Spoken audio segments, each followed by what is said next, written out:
Hello and welcome to the White Rocket Podcast. I am your host, Van Allen Plexico. We are brought to you by all of our great patrons via patreon.com.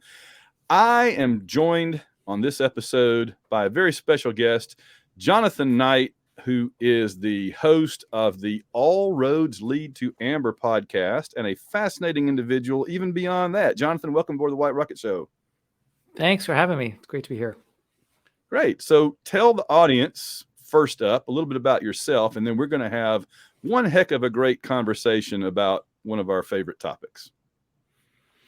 Cool. Right on. So I'm Jonathan. I'm currently the head of games at the New York Times. I run the puzzles and games division there. But my whole career has been in computer and video games. Basically, it started out as a producer and kind of worked my way up to be a studio head, general manager. I worked for big traditional video game companies like Electronic Arts, Zynga, Warner Brothers Games.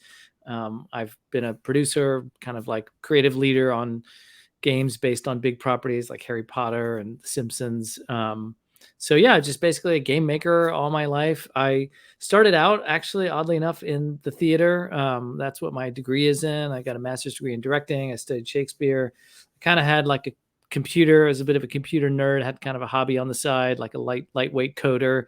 And in the 90s, the idea of entertainment technology combining in a new medium, that was like kind of crazy back then. Of course, it's normal now. And that's how I got my first job in the video game industry. And it kind of came together. So yeah, that's a little bit of my career. In terms of my passions, this series, Roger Zelazny's Chronicles of Amber, I mean, it's just been with me literally my whole life. I think I was 14 probably when I read the first book. And whether it's like writing about it and then eventually putting stuff on a website. And then about a year ago, I decided I just needed to get it all out in a new medium. And I just started a podcast to put it all out there. Didn't really care if anybody listened to it, but I just wanted to go through the books chapter by chapter, line by line, and just share everything that I love about it. And yeah, that's why we're talking. Well, yeah, I certainly listened to it for one and have loved it. And I've really enjoyed such a deep dive into a topic that I love so much. I've shown you before that recently that I've done several podcasts with Sean Michael Vogt, a couple other people about the Amber books over the years. But, it's not huge. It's not something that is currently a massive property. It's something that people that know about it know how big it is and the potential, I think, in some ways that it has. But it doesn't, I think every year that goes by, because these books were largely written in the 70s and then the second series in like the 80s, early 90s, every year that goes by, they just recede further into the distance. And there's so much that can compete with them now, So one of the things we're going to talk about is why they haven't made a bigger splash, why they're not current, and why there hasn't been something done with it. And we're definitely going to get into that. But first up, I just talk a little bit about your podcast. What motivated you to do that show, and what have you tried to accomplish with it? If I'm honest, and I really think about it, I think it's a little bit of what you were just saying. I had this habit every time I go into Barnes and Noble, I would just go to the sci-fi fantasy section and look at the Z's, it's easies right at the end, and just kind of go, there are my books, it's just something comforting about seeing them there. And a couple of years ago, I noticed that they're just gone, and they had always been there. Sometimes and they're gone. Sometimes I don't even ever see. I don't see that one anymore.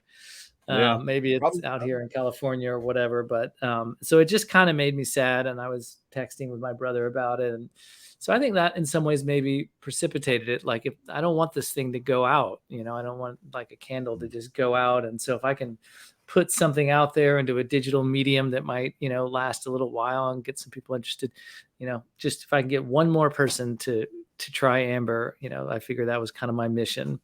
And then in terms of the format of it, like it's so multi-layered and rich, and there's, he was such a poet as the fans know. He was a literary scholar, and he just had, all that in his head, and he found all these fun ways to put in references and allusions and quotes and, and unpacking all of that and maybe finding stuff that even I'd missed after all of these years. That was part of the impetus too, to just literally go line by line and make sure I was catching all of that stuff. So yeah, it's been fun. Yeah, it really does go in depth. You've done, how would you say you break down your episodes? It's like several episodes per book, right? Yeah, when I started it, I didn't really have a plan, so I didn't plan it all out all that well. I kind of thought about half an hour an episode would be good, and people get a little bite-sized thing, listen to it in the car, whatever, before you go to bed. I didn't want any one episode to go on too long, so I just kind of started doing it that way. And it turns out some chapters are longer than others, some chapters have more stuff in them, and so I didn't kind of like do a one-to-one mapping with, the chapters of the book. And so 30 minutes, sometimes you can cover, 2 or 3 chapters. Sometimes you only cover half a chapter. And then when I was done with the book, I just said, okay, that's book one. And let's kind of reset episode 2 or episode 1 of book 2 and go from there. So let's, okay, go ahead. You had something to thought? No. I was going to say, and I think it ended up being something like, I can't even lost count. I think it's like 50 episodes or something. Yeah. Okay. Yeah. And that makes sense. Yeah. Because, yeah, it's funny you say that about different chapters, different lengths and all, because I discovered that with regard to the A Night in the Lonesome October, Zelazny's Halloween book. People were saying, yeah, we're going to read a chapter a night during October. And I said, oh, I'll do that. So I got my family together, and for the first few days it went real fast. And then you get to like the 20-page long chapters. I'm like, they're not going to sit through this whole thing. So yeah, I mean, some of his chapters are a page and some of them are 20 pages. And that's kind of Amber in a way too. So tell me, how did you first discover Zelazny and Amber? And was Amber the first Zelazny thing you discovered? And how did you find it? My older brother just walked in the room one day, and he was a big sci-fi fantasy reader. He's way smarter than me, and he just was like consuming books all the time. And I was kind of kicking around doing nothing probably as a 14-year-old, and he just like threw the book at me one day, literally in the living room, and said, "You should read this." And he didn't pitch it or sell it, and it's a pretty short book, and I wasn't a huge reader. But it was enough. And that's just how I got started. And I've heard that story over and over. It's like somebody's older brother just kind of like pitches the book at him. And that's how we got going. I went on to read Lord of Light. I'll be honest, I have not read the full Zelazny collection canon. I'm much more of an Amber fanatic than I am as like a Zelazny scholar or Zelazny, and I read couple of his other books, and Lord of Light. For me, Lord of Light is like his King Lear, and Amber is like his Hamlet. I fully recognize Lord of Light as a masterpiece, and and then Amber has its kind of peculiarities and inconsistencies, but it's kind of the crowd pleaser. So I've really stuck with that one. I like that description. And certainly people have compared Corwin to Hamlet in some ways as well. So that's a good reference. Yeah. For me, it was a classmate, a guy, I had a little circle of friends in high school that would kind of share recommendations on sci-fi and fantasy books. This was obviously in the mid 80s. And there were a lot of stuff coming out from Del Rey and all that. And one of my friends told me, yeah, I just read this book, the first Amber book. And he said, it's this really cool thing where this guy doesn't have any memory and he has to pretend like he knows what he's talking about. And that's a good hook. That's a really good hook. I mean, here's the thing to me that always was appealing about that. On the one hand, it's a really good hook to pull you in because it's a fascinating way to do a story. And on the other hand, it's a great way to share information with the audience because the protagonist in a first-person point of view story doesn't know what's going on. So you as a reader learn as he learns. And I've written a number of books in first person point of view. And the very first thing I figured out, I didn't really figure this out reading them, but writing them, I figured it out very quickly, is that the reader only knows what the protagonist knows. You can never know, like in a third person story, you can cut away to the villain in his secret lair going, oh, I'm going to get him with this secret plan. You can't do that in first person because the only thing that think about Eric. You only see Eric when Corwin sees him, right? So you never get the quote unquote villain unless he's interacting with the hero. That's a real limitation on what you can do. And it's a challenge. And I enjoyed it as a challenge. But yeah, so what I did, the Science Fiction Book Club was running one of those deals where you could get either the 2-volume Boris Vallejo cover, the first 2 and then the last 3, the yellow one and the green one, or you could get the Dragon Riders of Pern. And I'm like, oh, well, that's easy. So boom, I got the 2 Amber books, and man, that was like, I think 9th grade. And I blew through those 2 books, and just, that was about the time that the first Merlin book came out. So about the time I finished Courts of Chaos was about the time Trumps of Doom came out. And I just kept it rolling, man. In fact, my same friends like, oh, there's a new one out. I'm like, whoa, hold on, look out. And I got that one. And so, yeah, I'm going to talk to you in a minute about the Merlin books. We got a long way. We got a little bit to go through first, but I will tell you this. People put down the Merlin books, but you got to understand, the way I encountered them was as they came out, coming in the mail as they were being published from the book club.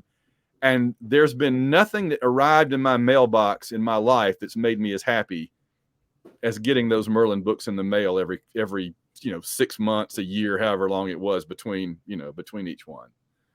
So, yeah, I had a really similar, I mean, it's amazing. I had a very similar experience as you. My brother and I just freaked out when Trumps of Doom came out. We didn't really, this is the old days. There wasn't internet. There, you didn't have social media. You didn't like have up to the minute updates on everything that's going on everywhere. Like now people know what's going on with the Hollywood movie, 3 years before it's coming out. It just showed up one day and we were just like, oh my God, I remember the cover with the hoodie guy with the computer face. Yep. And it's true. And in a way, I encountered the first 5 books more like a Netflix binge, because we had them all and just binged them, right? But then when the Merlin Chronicles came, it was more like an HBO kind of deal where we had to wait every week, for it to come out. That's right. That's so true. good. Yeah, I had that same experience. I wanted to tell just a quick story about the blue and or the yellow and green, because that's how I came up too. We had the black and white individual paperback novels, and that's how I first read them. And then very quickly we got the Chronicles of Amber, basically. And that's when I first started referring to it that way. And my brother, when he got married, his wife will never forgive me for this, but my idea for a wedding gift for him was to take my green and yellow copies that we had used to subsequently go super deep. And we wrote a book called The Encyclopedia of Amber. And, I'm happy to geek out about that, but we wrote it all down well before Neil Randall, well before Theodore Krullick.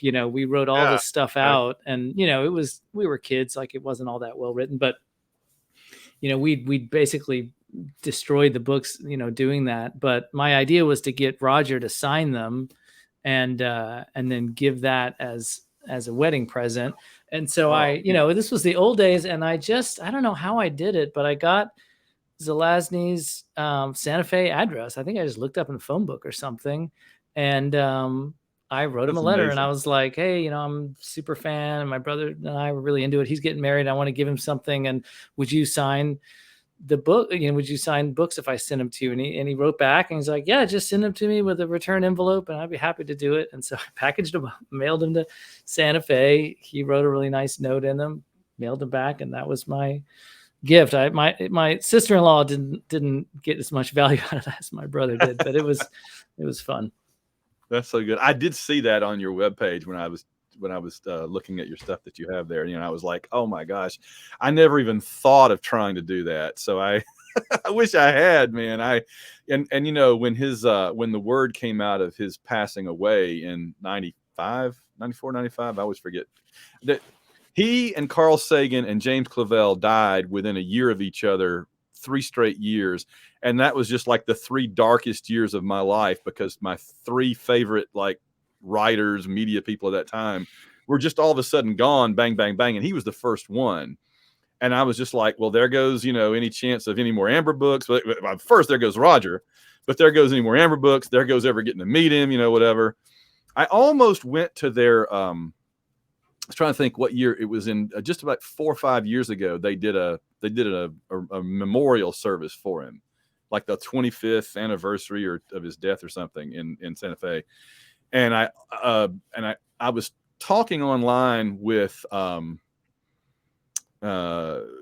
his younger son at the time, and I almost went, but I just didn't have the money to fly all the way to New Mexico by myself for a couple of days, so I didn't get to go, and I kind of regret that now, because now I would totally go, but at the time it was just I wasn't able to do it, and I wish that I had. I really wish that I had. And this just occurred to me. they need to do some kind of a Zelazny museum there, like they have in Cross Plains, Texas, because my Robert E. Howard friends, I'm a pretty big Robert E. Howard fan, but not like Zelazny, obviously. But the Robert E. Howard people do a big thing in Cross Plains every summer. And people from all over the world come there for like Conan and Solomon Kane and all that, you know? And I'm like, there needs to be a Zelazny thing in Santa Fe every year. People would come. But yeah, I would go. I got enough things already on my plate. I can't run that too, but I would if I could. But yeah, so all right. So you told me, I don't know if it was when we were on the air before, that you told me that you're a bigger Amber fan than a Zelazny fan, and I totally get that. From Amber, I kind of branched out, and I agree with you. Lord of Light was a little more challenging to me back in high school to get into it. It took me a while to get into it, and I didn't love it. I recognized that it was a brilliant thing, but I didn't love it. I'm a much bigger Amber fan than that. But there are a lot of things he's done that I really love. So I want you to tell me, what is it about Zelazny, either when he's writing Amber or whatever, what is it that you find appealing about him as a writer compared to other writers? Yeah, I mean, I think it's a lot of things, right? It's not just one thing, but I love the fact that, I mean, probably my next biggest kind of fandom or passion, if you will, is William Shakespeare. And, I went to graduate school and studied Shakespeare, and, I've worked on some Shakespeare plays, and that's been with me my whole life also. And I could tell, even when I was young, that he was into, that he was like he had just kind of a poetic literary quality to him. So he's writing this kind of very popular fantasy, stuff, but there's this underpinning of a really serious writer who's read the classics, and he's drawing upon mythology, he's drawing upon Elizabethan drama. And I just thought that was really cool, and if I was going to write, I always wanted to be that kind of writer that would pull in serious stuff, and even if I was writing something kind of just fun and whimsical. So I like that. I think also just his style, his prose is very kind of like readable and casual. His dialogue is, it just kind of rolls very naturally, and you can really kind of just hear it in your head. And I think that's, but also just very like courageous as a writer, very swift, and he just moves right along, and he'll just with a paintbrush, he'll just with a few words just paint a whole world, and he didn't feel the need to, just kind of like go into a ton of detail about how everything works and how it all got started, and how, just kind of like, we'll throw stuff out. Yeah. Back in the day, this guy named Dworkin created the pattern, which created the universe, and he drew these cards, and we can talk to each other through them. And then anyway, I got back to my bottle of wine, and we planned the battle. And the next morning we went off, and suddenly it was 10,000 troops, and it's like, whoa, he just hustles right through it all. And he's got such confidence that the world is all in his head, and he can just kind of write it out. And that amazes me too. If I think about it, nowadays you have all these tools, all this technology. As a writer, you can plan stuff out, and you've got all these apps that'll help you plot out a novel. And, the world building is something people talk about now, whereas maybe they didn't talk about it as much. He just like wrote that stuff, and I always want to know, if he was alive and I could ask him one thing, it's just like, how much of it did you plan out, versus just kind of. I have an answer to that, which is not a lot. I guarantee you that he was making it up as he went along. I mean, it has all the earmarks of like the Stephen King style, which is have a general idea, have the characters, and then just go where it goes. And he had to keep going back and correcting himself, right? Because he would contradict himself and have to correct it. And, that always makes me think of Harlan Ellison. Harlan Ellison would do that thing where he would sit in a restaurant or something next to the glass window, or a bookstore next to the glass window, and he'd write a page and then tape it up to the window so that people could read it. And he couldn't change anything. He's like, I have to keep going now. I can't go back and edit, to force himself. And that's kind of the way Zelazny wrote those books. He wrote the first fifth, and then he put it out there. Well, it's out there. I can't change it now. I have to say, oh, I must have remembered wrong, or, oh, it was actually this brother and not that brother that did it and all, and the car didn't do this, and I wasn't, yeah, that always kills me, how he had to, yeah, he totally made it all up, but as he went along. But yeah, no, that's really well. So what is it about Amber that we like more than his other stuff? Because, you know, if you ask the literary critics, they will tell you Amber's like his worst thing. And I think we disagree. I'd like to think that we both disagree. So why is it that we think Amber is good and the literary critics don't? Well, I mean, what a good question. I mean, I can't speak for them. I think, you know, maybe they just weren't paying attention. Maybe I'm one of three brothers, and you know, the whole warring siblings fighting over a vacant throne thing just really spoke to me. But it turns out that, you know, that's just a classic theme, kind of plot device that, you know, now is, you know, everybody with Game of Thrones and everything else, like that's, Yeah. you know, that's it. Families fighting each other. I don't know why critics would say that. Maybe it's because he hustled through it and made it up as he went, but I think it's more maybe that he was doing stuff with genre that, you know, was freaking people out, because it was kind of a sci-fi. He was known for sci-fi and, you know, a little more serious, and then suddenly he does this very, you know, whimsical kind of like men in tights, you know, sword and sorcery thing. And, you know, he even said that he was very he was very like conscious of that and deliberate about it. And he said that he wanted to do something that was just fun, you know, that he'd have a good time writing. And you know, I think he also deliberately wanted to do something more commercial. And when he first started writing Nine Princes, he was just quitting his day job. You know, he was just going all in on being a full-time writer. And so maybe some of that plays into the critique of it. But, you know, why I love it is really that, you know, it's just that story, and there's a vacant throne, and there's a bunch of brothers and sisters that are fighting over it. And, you know, and then you got a guy who has amnesia. And I agree with you on the, you know, the first person stuff. I would go one step further on that literary device. It's not just that, you know, it's not just that it's first person, and that, you know, and it's true, like everything we see and hear and know about has to be through his eyes. But the amnesia trick was pure genius, because, you know, a lot of times, and as a writer, I'm sure you know this, it's like, it's also the challenge is that first person knows a lot of stuff. They should know a lot of stuff. And so what there's, even though you only know what they know, you're also only getting access to what they're willing to tell you as a Yeah. reader, and how much they have to tell you or want to tell you. And that can sometimes turn into a bunch of exposition, right? That could kind of go on and on and on.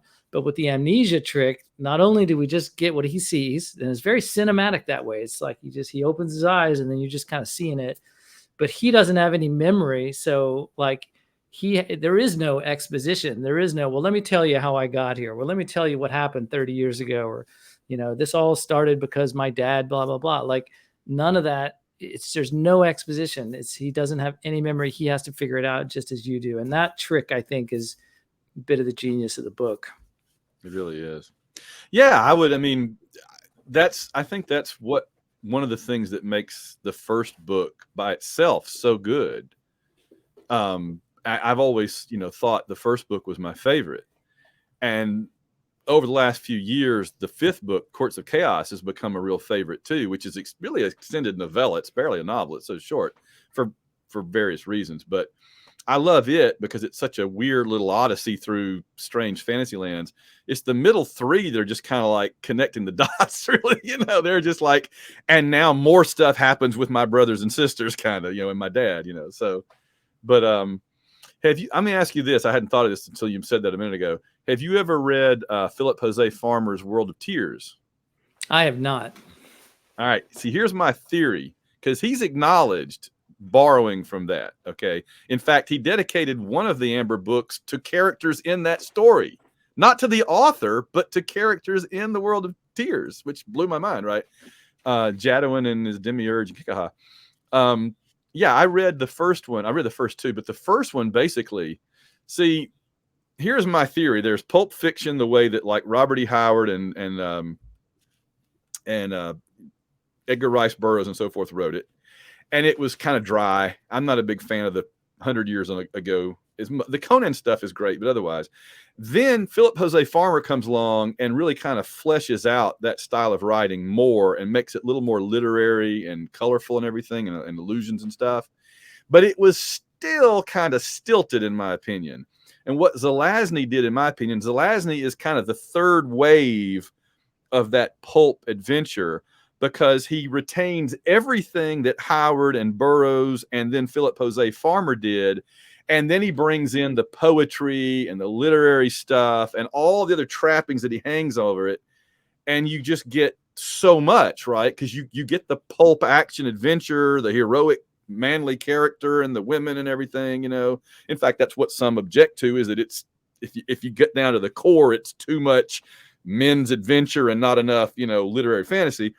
But you get the other things too. And so he added a lot to it that you didn't get in that kind of stuff before him.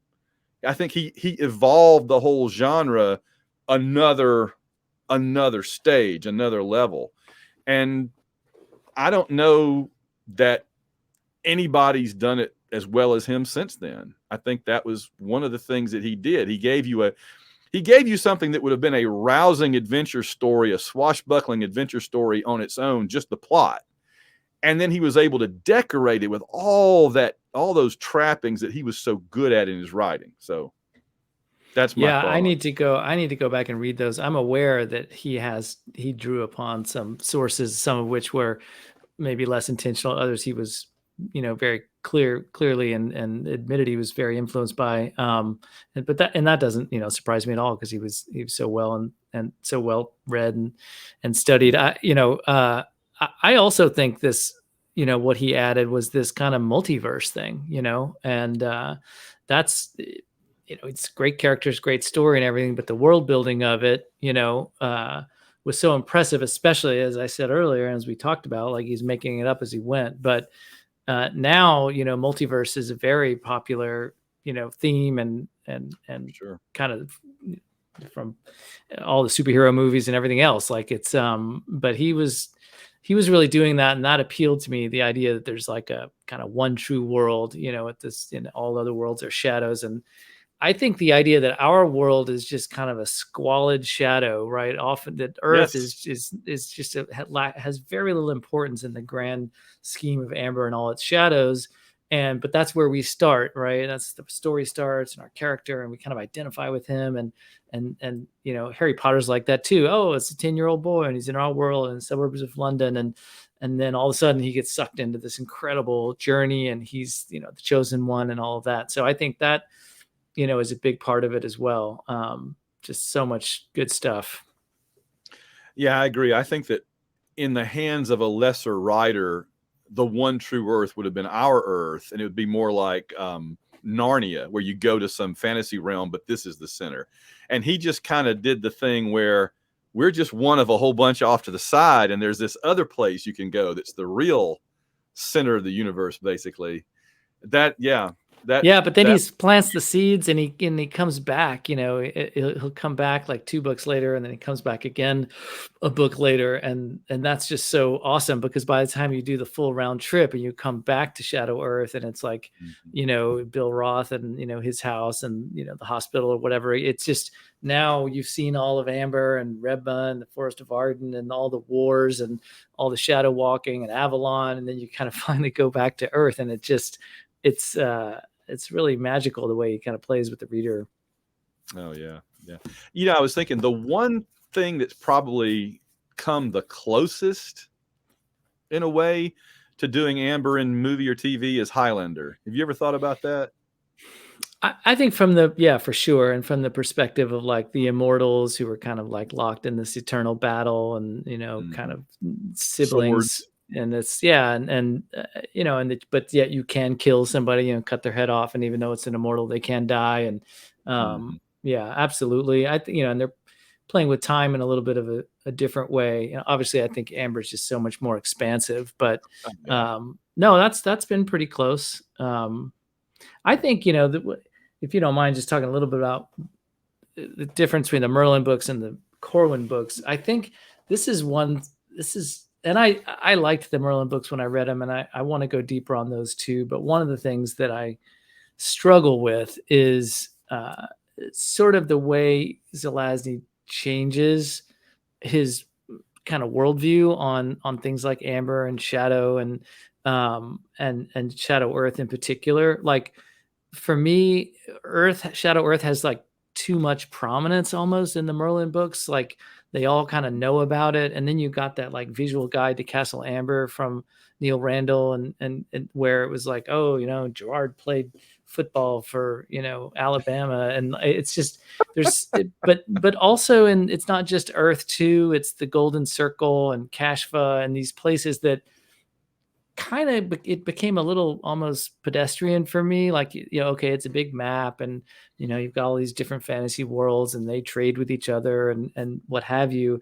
To me, it and you can keep going back there, and when you go back, they're the same. It undermined a little bit the original.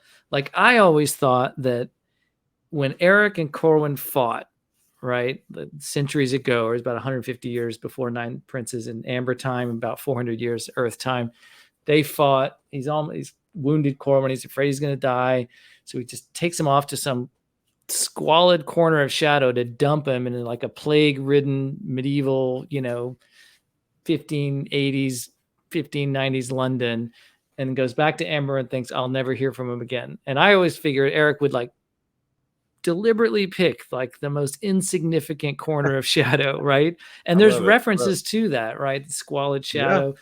Brand at one point talks about how, and people say Flora pretended to like it there.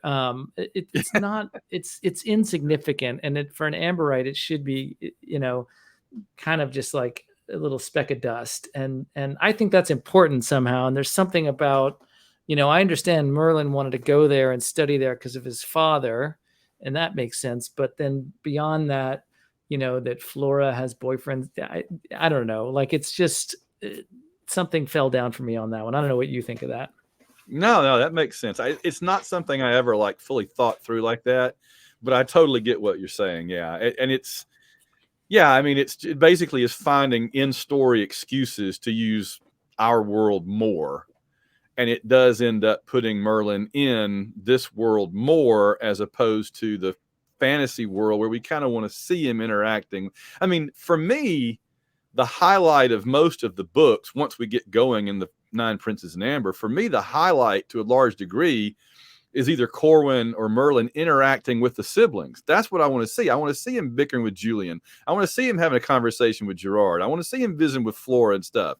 That's when it perks up for me, is when he encounters one of them and there's some kind of sparks flying. That's always fun. And when Merlin is just hanging out on Earth, it does become more pedestrian. It's kind of like, okay, and he's kind of a doofus in some ways, which we can forgive. He's young, but he doesn't really take advantage of the situation the way that we know Corwin would have. I mean, I think that's one of the reasons Corwin will always be a more popular character than Merlin, is because Corwin is a bard. He's a romantic. He's a seasoned warrior and physician. He's basically John Carter of Mars without Mars. And Merlin is just kind of like this kid that you follow, and you hope he does something interesting, but mostly he just makes dumb decisions and stuff. So, and overlooks obvious clues and things. So yeah, he also lacks ambition, I think, in a way that, and just from a pure narrative perspective, Corwin has really powerful objectives, right? And when you've got a hero who really wants something, it just propels the plot forward. They're trying to get this, they want that, they're going for this. And it starts out like, I want to be king in Amber, and like, okay, that's cool, that's clear. And I hate my brother Eric and I want to kill him. Okay, I want to kill Eric, be king in Amber. And we want him to get those things because we like him. And then it just sort of makes it very easy. And then as we go through the Corwin Chronicles, he changes. And that's something that was so important to Zelazny. It's characters that evolve and change. And it's a huge theme, I think, in the first 5 books. Like by the end of it, they've all changed dramatically, most of the characters. And anyway, but even when Corwin changes, he's still, okay, now I want to preserve Amber. Now I want to kill Brand. And it's just, now I want to repair the pattern. I want to write my own pattern. he's got strong objectives, and I think Merlin, it's a bit like happening to him, and that's one Yes. big difference. No, you're exactly right. Yeah, Corwin has all these grand objectives we can get behind. Merlin's objective is, why are people messing with me? And once he kind of figures that out, he just is basically a victim the whole rest of the way. He's a pawn. He's moved around by other people, and it's him trying to get out from under his mother, his brothers, his enemies, and it's interesting. It's good, but it's not as compelling as Corwin's story by any means. And I think probably Roger knew that. He didn't want it to be 5 books. He wanted to kind of get in and get out. And it kind of, I have a feeling it was a combination of factors that made him end up taking it out to 5, but it didn't need to be. I don't think it needed to be. So, let me ask you this about your podcast. What are some of the bigger things that you learned this time around reading the books and doing the podcast? Yeah, well, I mean, some of them are pretty nerdy, but I think, I think like you, I learned a much deeper appreciation for the Courts of Chaos. I learned that there's a whole scene in there that's like based on a real poem, and he brought the poem to life. And it's not just one line. It's when he's having a picnic with Lady by the in the kind of like Silver Forest, and the storm's coming, and that whole scene is inspired by a poem, not just one line or 2 lines. Like, it just goes on for a while. So I think I learned that Courts of Chaos just has a lot more layered meanings through mythology and literary references than I previously thought. I learned a lot about the conflicts in the timeline doing this. I knew there were some, but I think I really kind of learned that there are some like very challenging, almost irreconcilable conflicts in the timeline, and in sort of like, I mean, call them plot holes, I guess. But that I really struggled with, like, and I'll give you one example.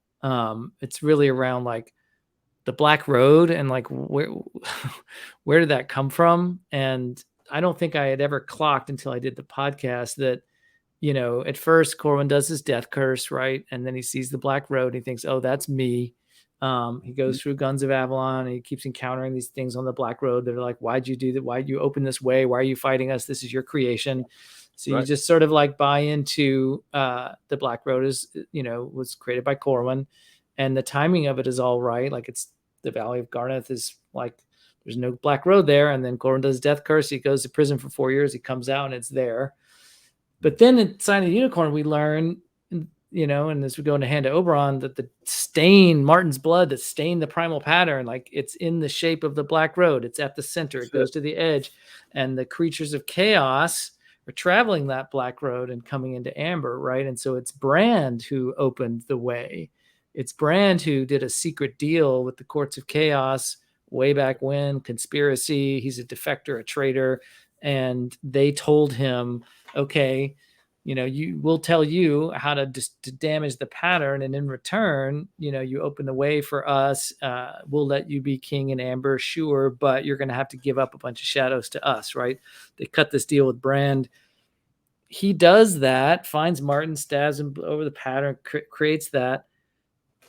Is that what created the Black Road, or is it Corwin's curse? And the problem with that is that Brand has to have done that prior to 9 Princes in Amber. Like, he's already been locked up by his redheaded siblings by the time Corwin breaks out, because it's Brand who, tries to kill him with the car accident.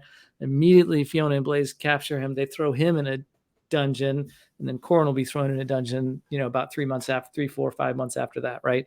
So Brand's already done that. So when Corwin and Blaze are attacking Amber, where's the Black Road? Like, is it just a delayed reaction?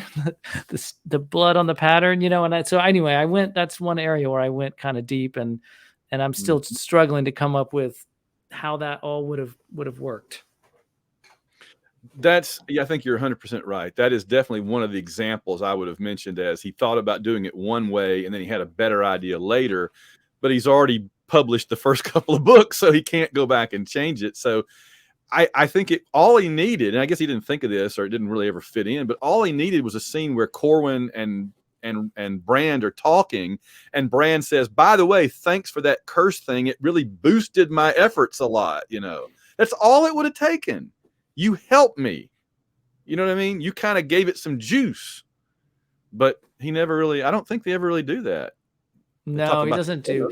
He dances around it. He mentions it. It's not like Zelazny's unaware of it, and Corwin will kind of like wonder from time to time. Was that me or was that And I think Oberon at one point even says that Lorraine, the shadow with the dark circle and all that, was kind of a bit of Oberon's creation, and he deliberately created a shadow where Corwin's curse would have been more strongly, felt. Right. And so he does a couple of nods to it, but it doesn't really get at the fundamental issue of, why the Black Road isn't there, for the 5 years after Brand damages the pattern. Yeah. I think that, but you know what? Even though it results in some contradictions, I'd rather him go with the better idea later than try to just keep, working with something that worked earlier that wasn't as ambitious. And remember, there were only supposed to be maybe 3 books originally. And so, and that was another thing I was going to ask you about. I actually had this on my list, but since we're talking about it, his original plan was that in each book, you'd have a different sibling first person point of view. This was Nine Princes was supposed to be the only one that was from Corwin's point of view. And it turns out that really the only time he ever does this is that chapter where Random. And man, when I was a kid and read that, I was so confused. I got halfway through that chapter before I realized it wasn't Corwin. I'm like, what is he talking about? And they're like, oh, it's Random. Okay. That was random. Get it? But what do you think? I always want to ask Amber fans this. What if he had done it as a different character in each book? Because that's what I've been doing with my series. That's kind of inspired by Zelazny. What would you have thought about if like each one had been from a different prince? What might have been a strength or weakness of that? I'm curious what you think. Well, I would love to have seen that. I mean, and my brother and I talked about that a lot when we were young. And my brother Kevin, he ended up writing this fun thing called The Dying of Ember. It's a parody of Amber. But we talked about, should we write some fan fiction? Should we do it from Brand's perspective? And we always wanted to see kind of the Brand chapters. And even to this day, I think I would love to spend more time like thinking through the Brand timeline, and like I was saying earlier, what was it like for him to go, be a traitor and pitch the Courts of Chaos? Did they reach out to him? Did he reach out to them? Like, how did that get going? And then, with the Merlin Chronicles, you get all the Jazra stuff and Kashfa and the Keep of the Four Worlds. And so, we get a little bit more about what it must have been like for Brand. And maybe it was, getting dipped in the fount of power at the Keep of the Four Worlds, that made him go mad. And he really wasn't, that bad. And Corwin kind of wonders about that at the end of Courts of Chaos. What was it that really sent Brand over the edge? So I've always wondered about that. I would love that. And then, I think for sure there's other characters. Eric comes to mind, just what he does with Eric is so amazing. 100%. He paints him as this, Corwin sees him and therefore the readers see him as this mad prince. Like Eric is just and he's got to be killed, and Corwin's a good guy. Eric's a bad guy. I got to kill that guy and take the throne. And, and Eric just wants to kill Deirdre and he just wants to kill everybody, and you get this picture of this mad prince. Right. And then later you kind of learn that Eric actually was probably a real stand-up guy and, probably would have been a better king than Corwin, probably, and died fighting for Amber. And turns out he didn't really want to take the throne. Julian and Cain talked him into it. And, he felt badly about having almost killed Corwin. He wanted his father's approval. And the two of them probably have a lot more in common than they thought. And so absolutely. Yes. No, I'm agreeing with you. I know. I would have loved to have seen that. And I agree with you. The other thing I was going to say on the random thing is, I had the exact same experience halfway through the chapter. I didn't realize it was random talking. And when my son, who's a teenager now, read it, he had the same. And I was smart enough to kind of go like, which chapter are you on? Okay, let me just let me stop you Just right so you now, know. give you a little tip so that, and he goes, oh yeah, thanks. I was confused. So I saved him a few Yeah. pages. But he, Zelazny kind of like shot himself in the foot on that one, because the first line of the chapter is, while sex heads a number of lists of my favorite lists, for me, Corwin, it's flying or whatever. And he says, for me, Corwin. And so it sounds Yes. like he's saying me, Corwin. And he doesn't put he didn't put commas in the right place to say for me, Corwin. It's his way of trying to tell you that it's random speaking to Corwin, but he ends up having the opposite effect. So that's kind of fun. That's right. I hadn't thought about it that way, but yeah, you're right. I remember that. He does. Yeah, he's trying so hard to make it clear, and he makes it worse. Yeah. Yeah, you really are just absolutely all over it with Eric. I agree. For 2 books, I hated Eric, and then there comes this moment where you have this sudden like insight, and you go, "Oh my gosh! If Eric was telling this story instead of Corwin, it would be a very similar story, and we would hate Corwin and think Eric was really cool." And it's all in how it's being told, because Corwin, it's not so much that Corwin is an unreliable narrator, as they say. He's just very biased. He's just very, very biased. And so, but he kind of admits it as you go along. He does have his moments where he says, now I'm just telling you what I think. And, this is my point of view. And that's really good. But I always laugh and think, man, I despised Eric for a long, long time. And then all of a sudden I'm like, gosh, he probably wasn't so bad, because they were very much alike. I think they had the same mother, right? They were both from the same, and same little branch of that tree, and were born consecutively, and even looked kind of alike, and so, yeah, and both had I think black and I think red. one of my favorite scenes in all 5 books is Corwin going back to his house in New York, and he's got some time to kill while they're putting together the army with the guns, and they're going to attack Amber. And he goes into his house and he realizes somebody's been there. He thinks it's maybe booby trapped, right?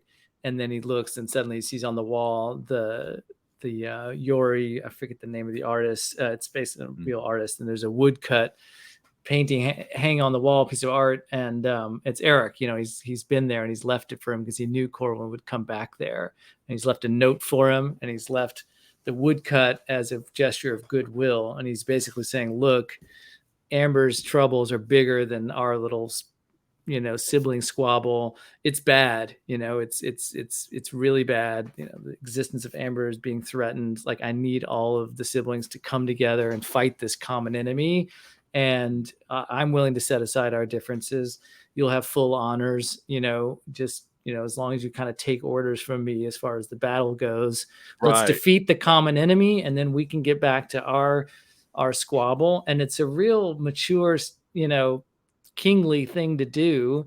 It is. And I remember reading it going like, this guy's okay, actually, and you should take this deal, Corwin, because Amber is more important than you. And then he closes the letter and he just goes, yeah, thanks, but no thanks. And it's such a great moment where he just goes, I think you're telling the truth, Eric, but I'm still coming for you anyway. Thanks, but no thanks. And we're back on the Corwin train, and we're all in on him again. And, that's just Zelazny. He's kind of like a wizard, the way he just, pulls us through that. But I love that part. That's true. Yeah, no, absolutely. We're going to talk before we're done about the alleged TV show, movie, whatever, and some thoughts on that. But I want to take out the deck of cards right quick, just like we're Corwin in Flora's library, and I want to deal out the brothers and sisters and look at them. And you give me, as brief as you want to, could be one word, could be a sentence, a paragraph, whatever you're comfortable with, your thoughts on them. I think this could be a lot of fun. I'll see if I can do it too, but we won't spend an hour on this, but we'll see if we can just zip them out. And lightning I have them round. It is lightning round, but we're not done. I have them in a particular order though, so I'm just going to deal out the cards here. Benedict. Older brother, and I was the youngest of 3, and I see a lot in common with Benedict and my oldest brother. So I just think of him as the quintessential older brother. Super competent. I blew my mind that Corwin at one point fights him, because you've spent like 2 books telling us don't mess with this guy. He beats everybody, and then Corwin fights him. And I'm like, oh, really? We're already to this? That really was one of the things that surprised me in the story, was how quickly Corwin ends up in conflict with Benedict. I'd have thought he's like a boss you save for the last level of the game. You know what I mean? I didn't see him coming in like round 2 or something, but there we go. Blaze. I've got mixed feelings on Blaze. He's a fan favorite. I think people like him because he's, as Corwin says, he's rash, exuberant, valiant. These are all the words that Corwin Zelazny used for him. I think he's a cool kind of combo of a warrior and a magician. So he's got the kind of the magic stuff of the redheaded siblings, but he's not Brand. But he's got kind of the warrior skills. He's not quite Eric or Benedict. But I don't know why people like him so much. If I'm honest, like he's just uses Corwin. I mean, and is just ready to absolutely throw him to the dogs at the first second he gets him. It's clear that he's going to betray Corwin as soon as, if and when they come out on top. I mean, and then, he's a traitor at the end of the day. And he doesn't really redeem himself. He just kind of goes into hiding, and he comes back in the very end and has an army and that's under Benedict's command and helps win the day at the Patternfall War. Okay, fine. Anyway, I just don't know what people like about him so much, but he's a cool visual, he's a cool visual character. He's Errol Flynn, basically. He's dashing and exciting. I think that's what they like about him. But you're right. He never really does anything to redeem himself other than just kind of do what Eric asked Corwin to do, which is like put aside our differences and show up for the battle. And then it just so happens that things kind of work out that Blaze, he doesn't win everything, but he doesn't lose he just kind of comes out status quo basically in the whole story, and off he goes to wherever whatever becomes of him. I don't know. I say he gets off scot-free. That's how I look at it. I like no consequence. No consequence at all. Interesting. Yeah. And he would have been dead more or less if Corwin hadn't like sacrificed himself. I couldn't believe he threw the whole deck of cards. How do you throw the whole deck of cards, you knucklehead? Have one ready. Have a couple of them ready. Throw him one and keep. I just couldn't believe he did that. It was so stupid. Very uncharacteristic. Fiona. Fi. I like her. Fi, yeah. So for me, clearly the most developed and sophisticated characterization of between the 4 sisters, and that's not a very high bar, unfortunately. Like right. Zelazny doesn't do a great job of giving the sisters real roles, but she's to me she's the opposite of Blaze, right? She starts out like him. She's a traitor, not very likable, but ultimately there's something about her that does come around to kind of valuing the preservation of Amber.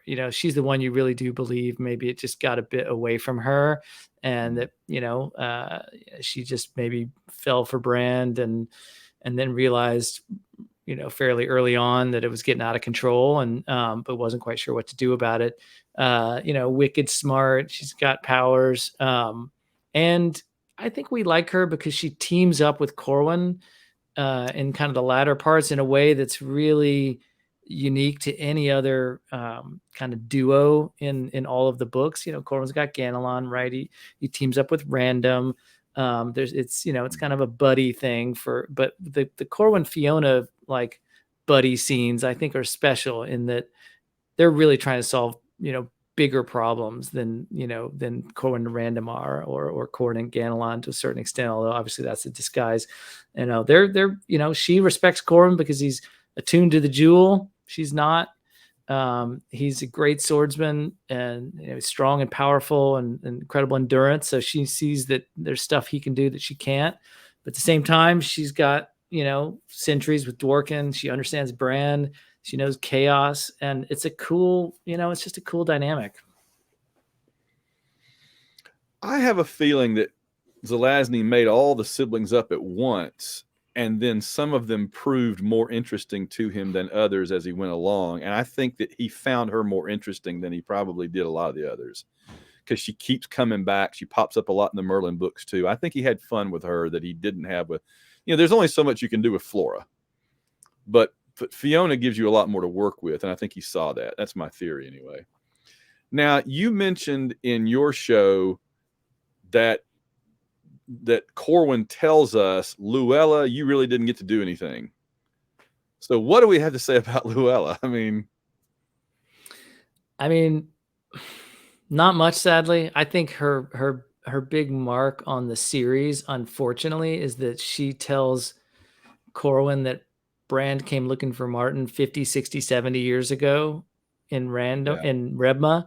And that's like her big moment in Sign of the Unicorn after Brand is stabbed. And I personally will never forgive her for that, because it's just crazy for the timeline. If you think about, like, Brand is looking for Martin 60 years ago.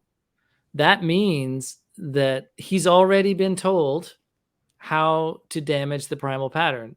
Find some like numbskull Prince of Amber that doesn't see it coming, contact him by Trump and stab him and get their blood on the primal pattern. Oh, I know who, let's get a third generation. 50 years ago, he's already doing that. Like, it wreaks havoc with the whole like timeline that you think is happening, which is like what, 2, 3, 4 years ahead of Nine Princess Amber. All the precipitating events happen, the vacant throne, they figure out the cabals form, the redheads have figured out a way to get Oberon out of the picture and take the throne.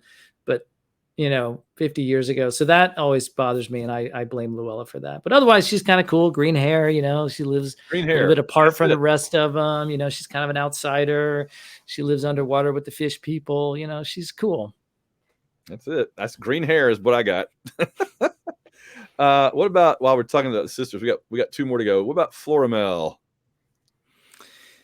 Yeah, Flora's end up being a little bit of a stereotype. That's where most of like the sexism of the early stuff comes out. She's always like crying and breaking into tears, and that's just kind of weird. I don't, to me, she showed up 400 years earlier in pre-revolutionary France and met, kind of bumped into Corwin at sort of an aristocracy party. Like, that's kind of cool, gives you a little bit of an insight into her, and that's been consistently pulled through. But I think, she just comes across as kind of ditzy, and there's just not a lot there. And I think in the Merlin Chronicles, he just decides to run with that, the sort of promiscuous blonde who is really just bouncing from boyfriend to boyfriend and likes to go shopping. And I don't know. I think that's a missed opportunity. There's the one scene in Sign of the Unicorn when Corwin comes back and he's on top and he's got the jewel, and he calls her in, and she thinks he's probably going to have her executed or something. She says, "Okay, it's time for payback. What do you have in store for me?" And he kind of feels sorry for her. And I think we start to get like a little bit more of a sophisticated character there, but like that's about it.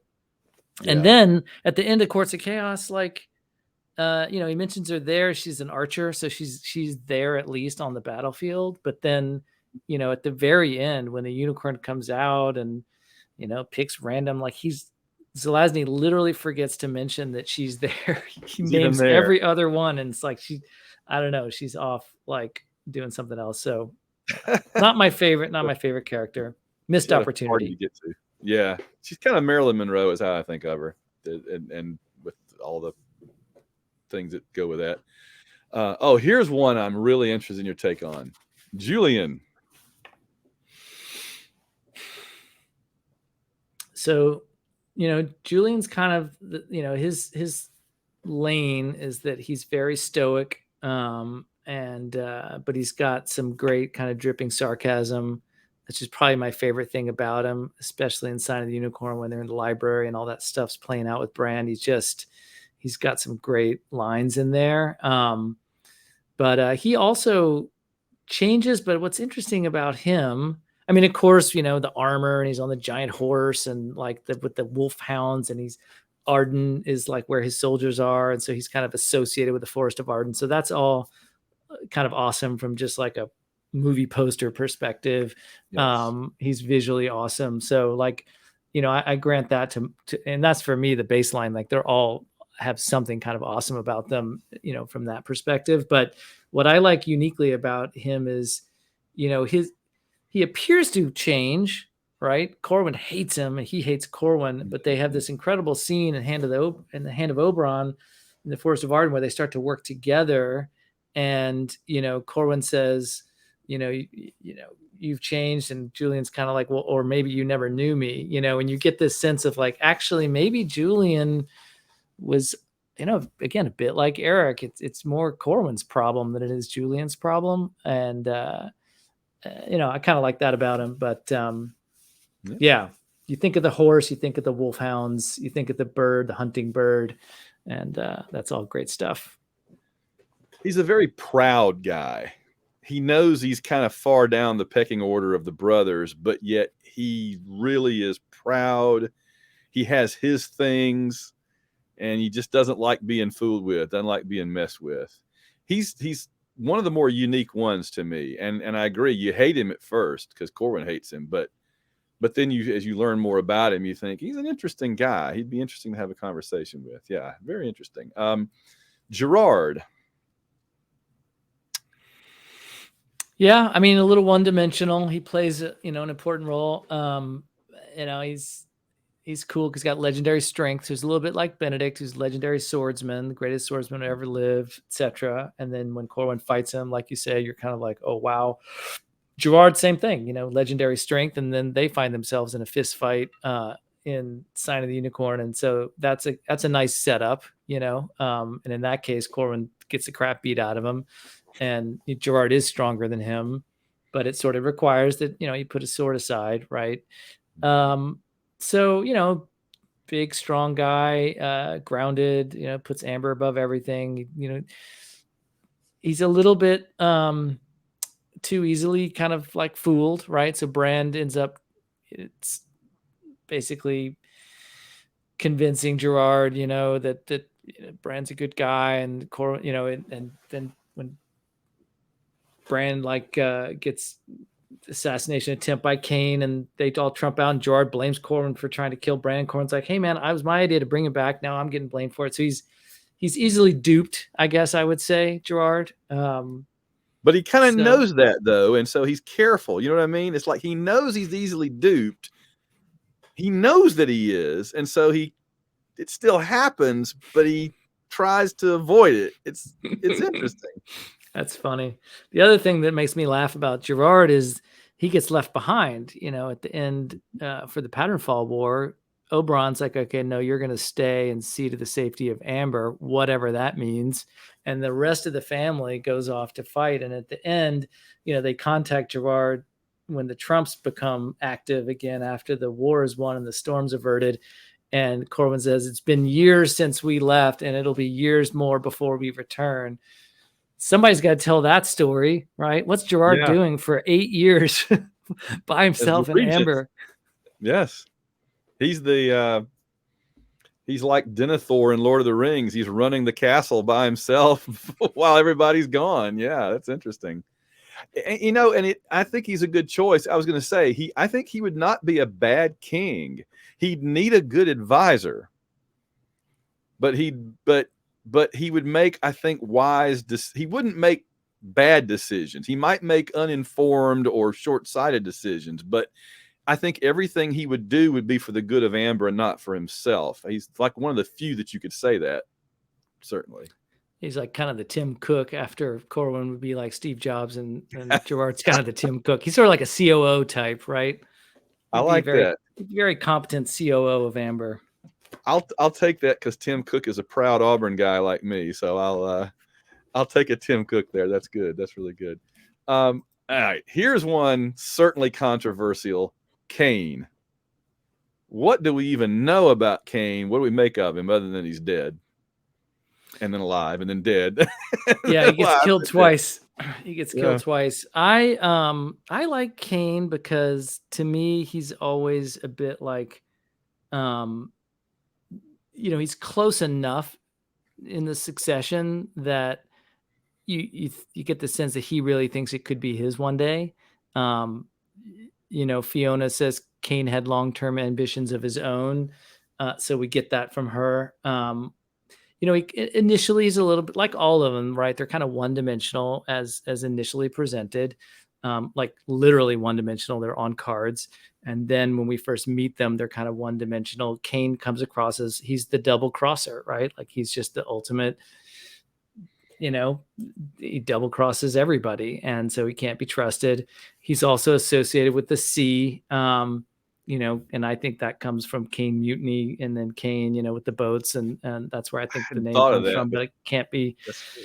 Yeah, I can't be sure. So he's cool in that regard, and I, he's presented, at least in the Corwin Chronicles, as the full brother of Eric and Corwin and Deirdre, that they were all four the dark-haired siblings of Oberon and Fiella, and the succession is Eric, who's a bastard, and then it goes to Corwin, and that's why he thinks he's got a better claim. He's born in wedlock.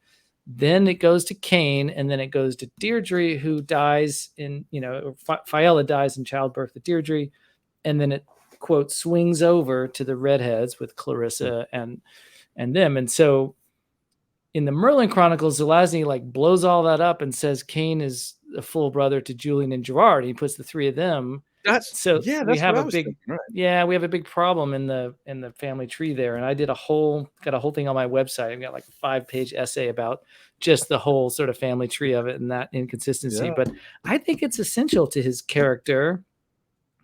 And if I was like doing the official canon of Amber, I would probably argue that we need to kind of undo that thing that, and just say Merlin got it wrong and put Cain back as a son of Fiella, because there's something about him being that next one after Eric and Corwin that I think really defines him. But it got all kind of mixed up, and then Zelazny just kills him off a second time, and that's that.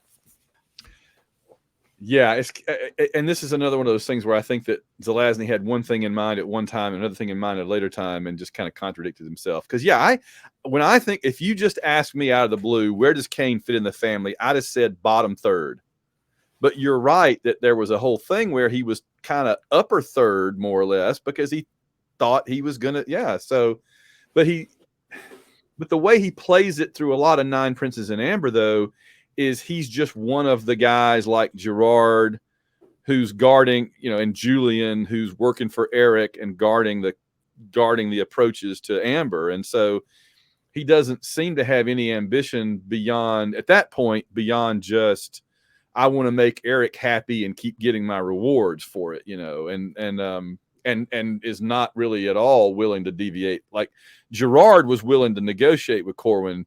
Cain might have acted like it, but he was really, totally going to screw him over. So yeah, he is a fascinating guy. And I like that. Like you said about him. That's interesting. Have we talked, plus I always think of the pointed shoes. Have we talked enough about Brand, or is there anything left to say about him? I think we've talked a lot about him, and that's a story that'd probably be the first. If I wanted a fan fiction of the whole thing from someone else's perspective, I think I would start there. Interesting. Yeah, interesting. He is fascinating. Yeah, I did not see him because he's so left out of the first couple of books that I really didn't see him becoming such an important character later on. But I think Zelazny was probably glad when he changed the way the story was going in the second, going into the third book, which is my sense of what he did. I think he was probably glad to have an unused card to play. I think that was pretty. My sense is that was pretty deliberate, and the first one is Benedict, right? And he kind of does it in all 5 books. So he's in Nine Princes and Amber. He kind of deals the family out a few times. And in retrospect, it's pretty obvious because nobody knows where Brand is. He keeps saying, well, what about this person? What about this person? And everybody finally goes, well, Benedict would think he's dead. And Brand, I don't know. And then he asks somebody else, and they all go like, well, this is what's going on. And Benedict, we're not sure. Maybe he's dead. And Brand, we haven't seen him. And so after a while, I think back, like, was I that thick that I didn't kind of go like, maybe Brand is important. But it's true. He was saving him. But at first he was saving Benedict. And that's such an amazing moment in Guns of Avalon when, the tent, and he pulls back the flap of the tent and he describes the guy with the stump and the jaw and the hair, and you're like flipping back to Nine Princes going like, who is that? And that's Benedict. So he saved that, and that kind of like frames that second book. The comeback of Bran frames the third book. The comeback of Oberon really frames the fourth book. And then in the fifth book, it's a little bit of just Corwin's journey, and there's a little bit of like Merlin and Martin, like are the newcomers. But yeah, I think he's quite sophisticated, and if he planned anything out, it might have been like you say, I'm going to stick that card in my back pocket with Brand and with Benedict. Yeah, having an unused piece that he could put out on the board, I think, was a very handy thing, it seemed like to me. All right, we're getting close to the last of them. Random. Yeah, random's cool, right? Like we all like random. I think he serves this, interesting. Well, first of all, in retrospect, through today's lens, I mean, he's a real dick. Like he's misogynistic. Like he's very self-centered, and I think what's cool about him is that he almost, from like a literary device perspective, he serves to make Corwin look a little better, because Corwin's not that much better. Like he's also misogynistic. He's kind of a jerk. He was a tyrant when he ran Avalon. He hates all of his siblings, and it turns out like probably not for all that great reasons, other than he's just like really full of himself and overly ambitious. And so he's kind of a jerk, and he goes on an incredible redemption story, and that's the story of the Chronicles of Amber, right? But Random in some ways serves as this kind of like, oh, even worse. Right. And yet Random's arc is even bigger than Corwin's. He starts off even worse, and he ends up as the king. So it's kind of cool. And I think it brackets Corwin's journey a little bit, like a little bit more of an extreme version of what Corwin goes through. I'm going to posit this, and you tell me what you think. I think that Random is one of the best things about the Merlin books, because we get to see how he's doing in that job, and we find out he's doing pretty darn well. So like all of his appearances, and he's in a lot of the Merlin books, are kind of like a confirmation that the unicorn was right in the Courts of Chaos to pick him. I agree with that. No, he's a solid king. We get a look under the hood in the Merlin Chronicles at the administrative aspect of the job, the political aspect of the job. I think in the Corwin Chronicles, the King of Amber, the job is a little bit simplified through the lens of war. Like the job of a King of Amber is to fend off people attacking you, and then to ultimately be attacked by a dark enemy that you then have to like, field an army and take the battle to their, and that's, that's the stuff that they needed Oberon to come back and do, right? Like save Amber. But then Random as king, he shows you this different side of the job, I like it. And in some ways I find it a little diminishing as well. That a King of Amber is like going around worrying about the details of a treaty with some minor shadows in the Golden Circle. That's a fair point. Yeah, that's a fair point. Wouldn't he just delegate that to his? Doesn't he have a Secretary of State? I know. Yes, you're right. You're right. You're absolutely. I hadn't thought about it, and you're absolutely right. That in the first book, being King of Amber seems like you're God of the universe and the greatest thing ever, and in the Merlin books, it seems like you're basically the civil service. It's a much less glamorous job than we are led to believe it's going to be in the first few books. And I think that's probably why Random does such a good job at it, is because maybe the unicorn knew that they would be entering into a phase where there's not going to be a lot of big wars. It's going to be more about trade and economics and stuff, and Random would do better at that. I don't know. But I mean, he does a good job with it. I can't see, there's a lot of them I can't see doing a very good job. They've been bored to death. Yeah, right? Most of the brothers sometimes you need a wartime king. Sometimes you need a peacetime king. He's a unifier, and that's kind of what they all needed after years and years of infighting. Yeah, it's a good choice. What do you think about? Is there a parallel between? And again, I'm not an expert on the George R.R. Martin books, but do you think there's a parallel between? What is it, Bran Stark, who gets picked at the end and Random getting picked by the unicorn. Well, we don't know if that's going to happen in the books because obviously that's Ah, what okay. I'm just that talking about the that show. yeah, that book hasn't come out yet and may never come out. But in the show, yeah, I think that's probably, I hadn't thought about it till you said it, but yeah, I think there's something to that. Probably so, because there's certainly a lot of influences for sure. Yeah, probably so. Probably so. Let's see. We haven't done a couple of others. Deirdre. I struggle with that one a little bit, and here's why. First of all, like, not she's a little bit cast in that sexist, one-dimensional, like, damsel in distress. When we first meet her, she's tied to a stake, and you're just kind of going, in retrospect, really, a Princess of Amber tied in a stake with four like lousy guards, at a campfire. Exactly. Like, it just doesn't make any sense in retrospect. Also, like, why, you know, what is the story with her and Eric? Is Eric really keeping her prisoner and trying to kill her? Like, I don't know if I totally buy that in retrospect either. I think she's got roots in mythology, and it's Deirdre of the Sorrows. And if you want to go read kind of where her character kind of comes from, and then that part of Nine Princes and Ambers, the Leslie just goes really deep into the Irish mythology, and Moira and Rebma and Tiernan Nagath is first mentioned in there, and you have like a bunch of like Irish mythology that Lear knows where Benedict's bones are. Like, it's just so much Irish stuff in there, and I think Deirdre kind of kicks that off for him. But here's what I really struggle with. I think the reason the Corwin Fiona relationship works so well in kind of books 3 and 4, and even into books 5, and Corwin and Fiona are, they're right at the very end of the whole thing.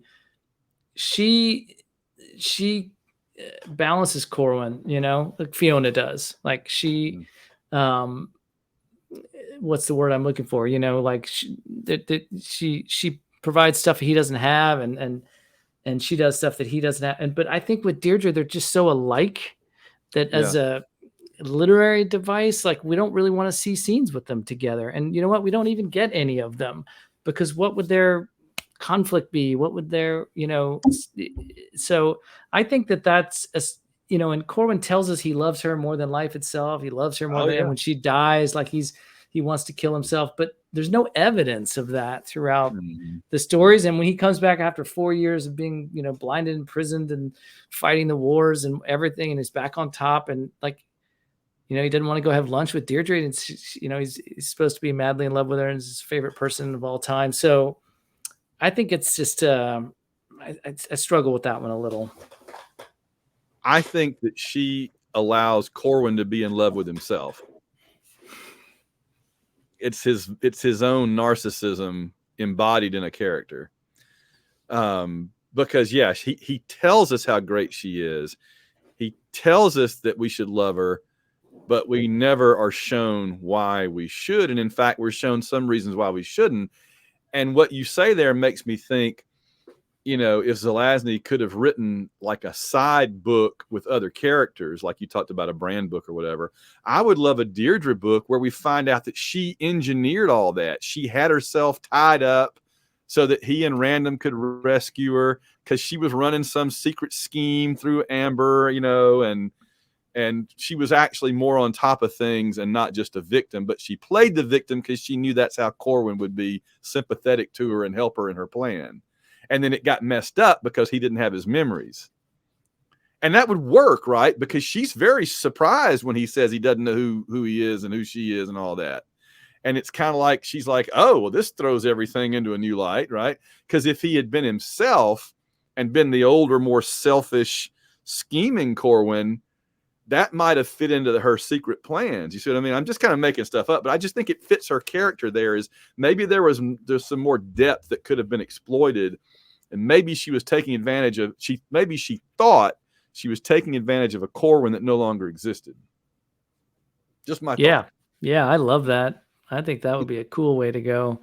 And then she ends up just kind of hanging out in Rebma with Luella after Yeah. that. But I think there's something about Deirdre and Eric that's unsaid, unexplored, and that would probably tie into your idea there, that she's Mm-hmm. got some scheme, or or maybe she thinks she could be queen, or maybe like she's got something on Eric, and then yeah, like suddenly Corwin without memory just kind of throws it all up in the air.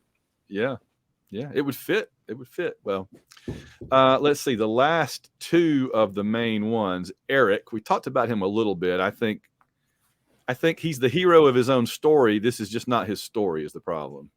I think if you were going to do a show, to me, who you would cast as Eric would be really important, because you need him to be the villain in the early, Mm-hmm. part of the journey of Corwin. You do need him to be the villain. Like it you can't, and you can't play him as like actually a good guy that Corwin just like doesn't like. Otherwise, I think a viewer would get really confused. But I think if there's an actor that could do that in a way that leaves it open, that he could both be a villain, but ultimately we kind of find out actually no, he's pretty much a good guy who maybe got a little bit power hungry. And so you'd need someone that could deliver some of the lines that Eric delivers and yet leave open that he's, actually a mature older brother doing the right thing. So, yeah, I would love to be a fly on the wall as they try to figure out who to cast for that. Because I think if you go and make him just like an over the top, like stereotypical mad prince, evil, villain, it doesn't work. It'll work for a little while, and then it all of a sudden falls apart. Yeah, because it has to be somebody that could be the hero of his own show. But just because he's not in his own show, he doesn't get to do that. That's right. No, that's good. You have any thoughts on Corwin that we haven't explored already? We're kind of down to our main man here.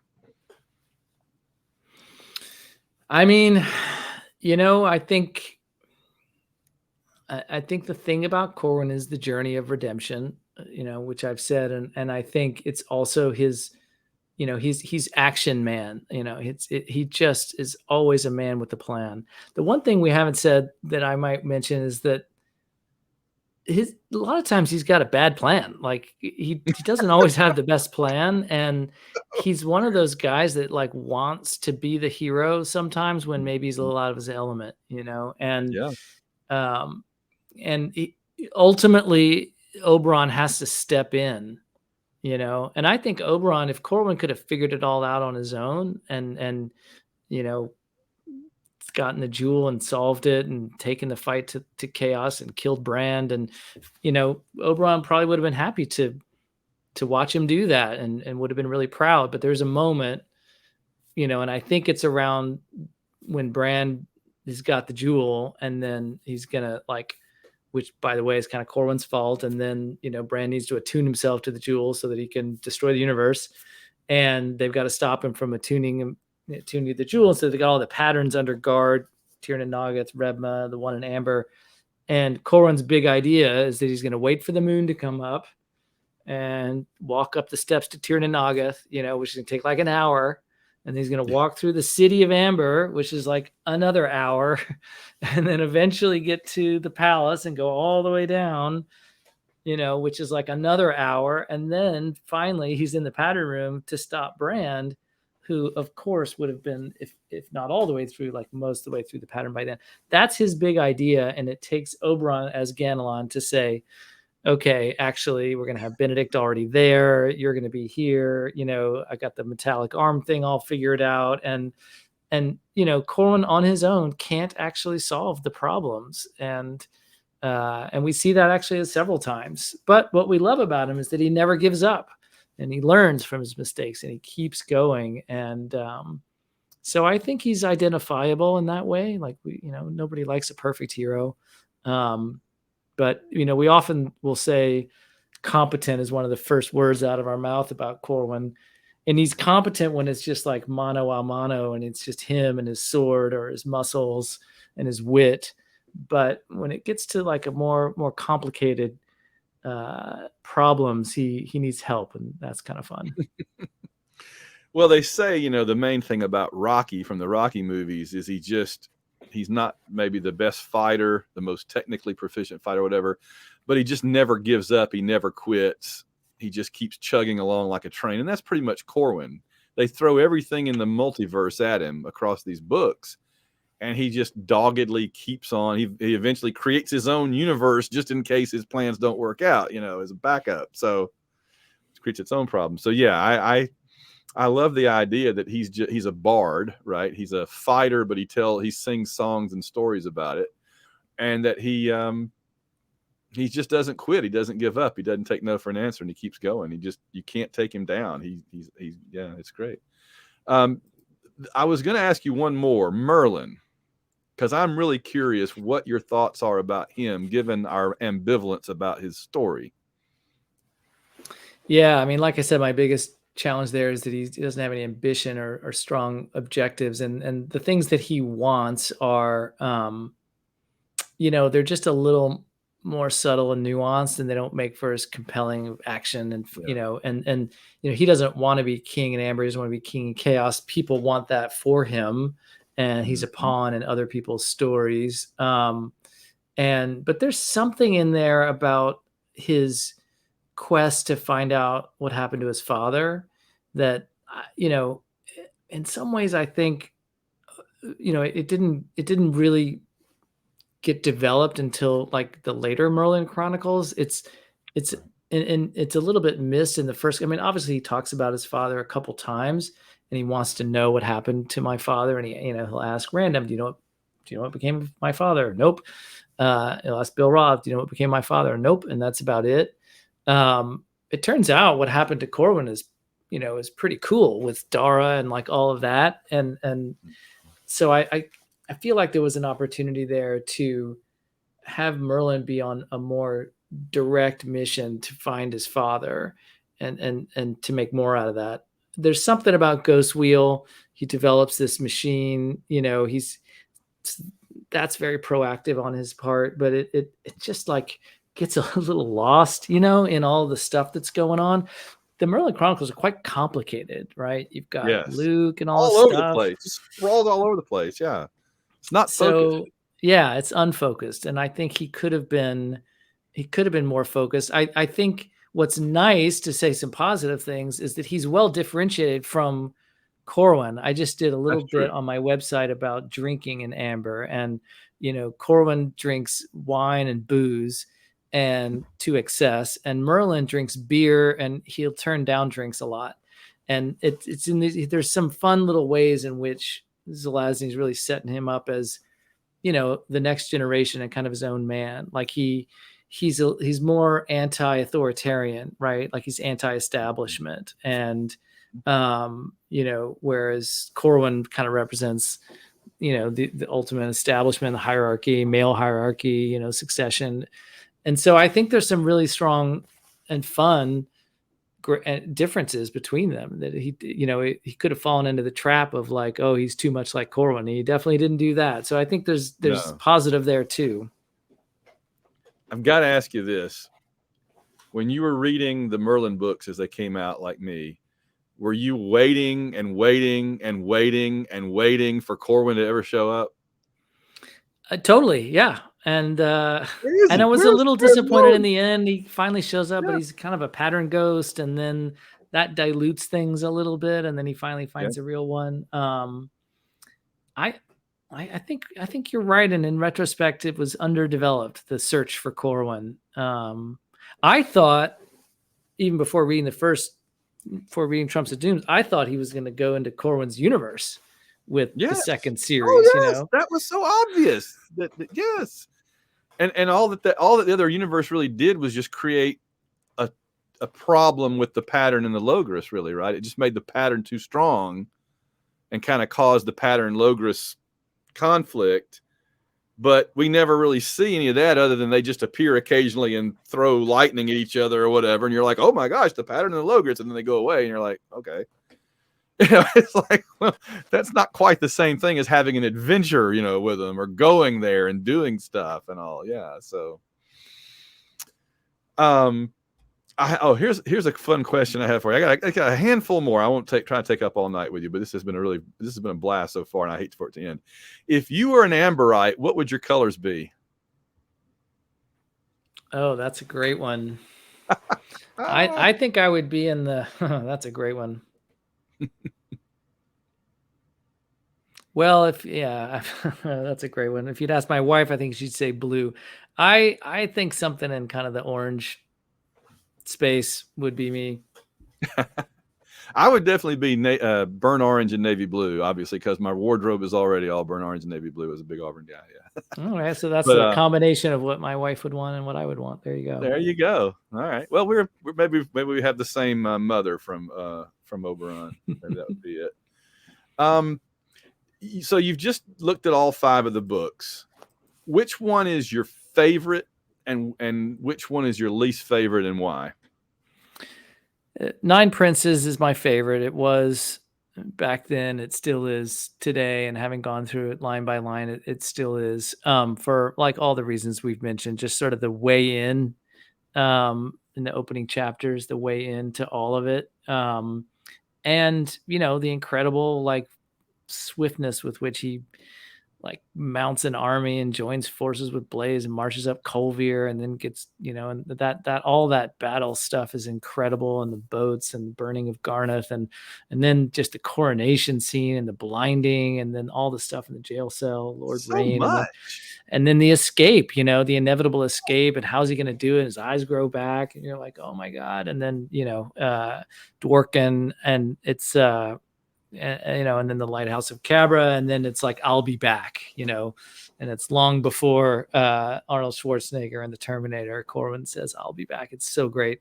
So there's just no beating that. I think least favorite is always tough. I would have probably said Courts of Chaos a couple of decades ago.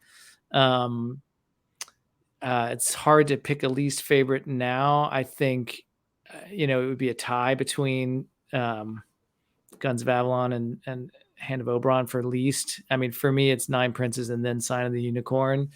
I think, Guns of Avalon is, for me, maybe I'd put that at the bottom. It's so hard though, because there's so much amazing stuff in there, but it's a little darker and he gets off the beaten path a bit.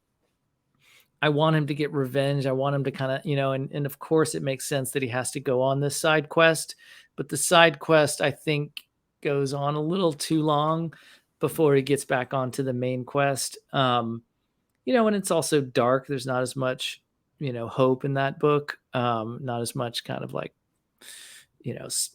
can't hear, this, the soundtrack to Guns of Avalon would be dark, and the soundtracks to some of the other books would be, more heroic. So yeah, that's my take. And like I said, like you, I think as I've gotten older and read it more, the Courts of Chaos like rises up and gets more credit than I initially gave it.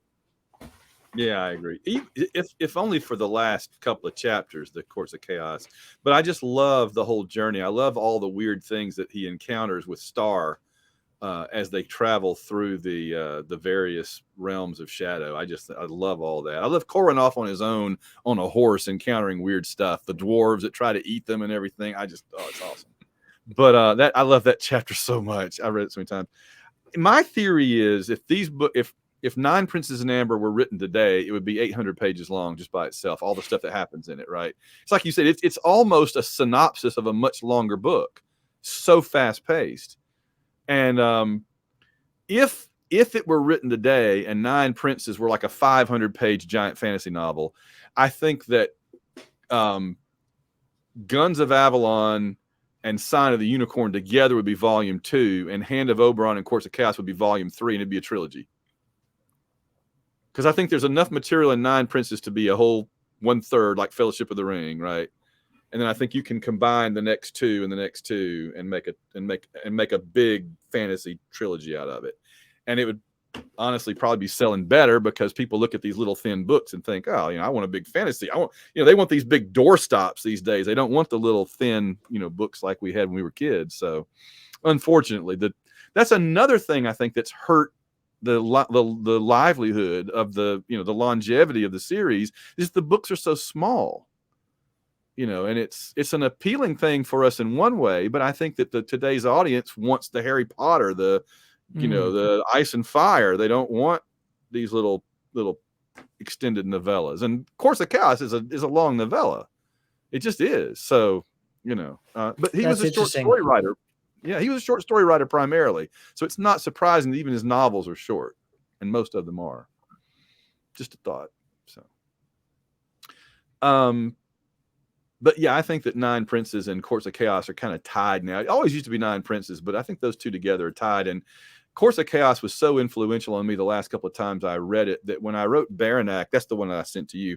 I sent you a copy. When I wrote Baranak in like 2015 or 2016, somewhere in there, I was really kind of trying to channel the energy of the Courts of Chaos all the way through that book. And I'm curious if you ever get a chance to read it, what you think about that, because I really tried to do it. I'm not all the way through it, but I have started it, and that comes through, right away. It's just the missing father and the son, and all that kind of like dynamic, and the warring tribes and the aunts and uncles, and it's that Amber influence is already there in the first couple chapters. I was hoping you'd encounter when he meets all the family in the room, and that was one of my favorite things to write, was coming up with siblings, as you can imagine, right? Coming up, I never lied and said that this wasn't like my little tribute to Amber, for sure, in part of my series. Other Zelazny stuff, you said you're not a huge Zelazny fan overall, but I did want to ask you, do you have the 6-volume Nesfa series by any chance? I don't. I'm going to embarrass myself if you just start asking too many questions about other Roger works. I won't.